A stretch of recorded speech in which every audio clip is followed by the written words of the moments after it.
एक महिला किराने की दुकान पर खरीदी करने के लिए गई।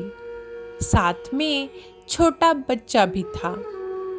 जब महिला खरीदी कर रही थी, तब उसका बालक व्यापारी को सामने देखकर हंस रहा था। व्यापारी को बालक निर्दोष, हंसमुख और खूब खूब प्यारा लग रहा था। उसे ऐसा लग रहा था कि इस बालक की हंसी उसके पूरे दिन की थकान उतार रही है। व्यापारी ने उस नन्हे से बालक को अपने पास बुलाया।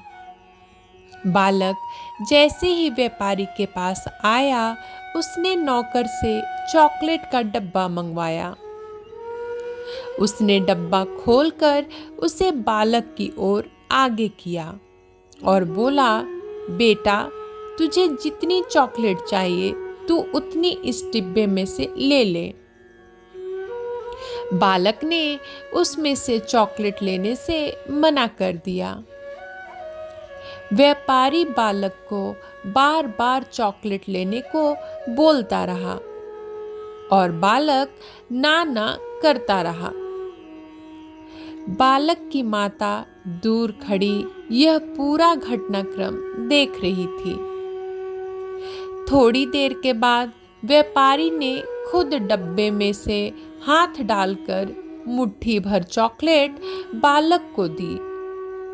बालक ने दोनों हाथ का खोबा बनाकर व्यापारी द्वारा दी गई चॉकलेटों को ले लिया और व्यापारी का आभार मानते हुए वह उछलते कूदते माँ के पास गया।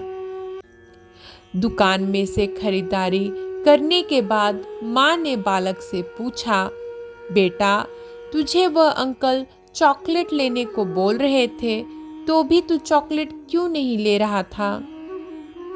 लड़के ने खुद के हाथ को आगे बढ़ाते हुए कहा, देखो माँ, अगर मैंने मेरे हाथ से चॉकलेट ली होती तो मेरा हाथ बहुत छोटा है, तो मेरे हाथ में बहुत कम चॉकलेट आती, परंतु अंकल का हाथ बड़ा था, वो देते तो ढेर सारी चॉकलेट आती और देखो मेरा पूरा खोबा भर गया।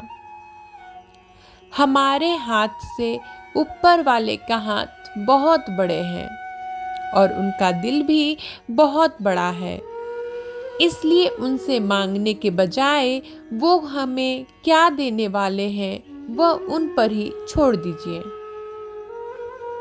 इस कहानी की शिक्षा, हम अगर स्वयं कुछ भी लेने जाएंगे तो छोटी सी मुट्ठी भर आएगी, परंतु जब ईश्वर के ऊपर छोड़ देंगे तो हमारा पूरा खोबा भर जाएगा, इतना मिलेगा।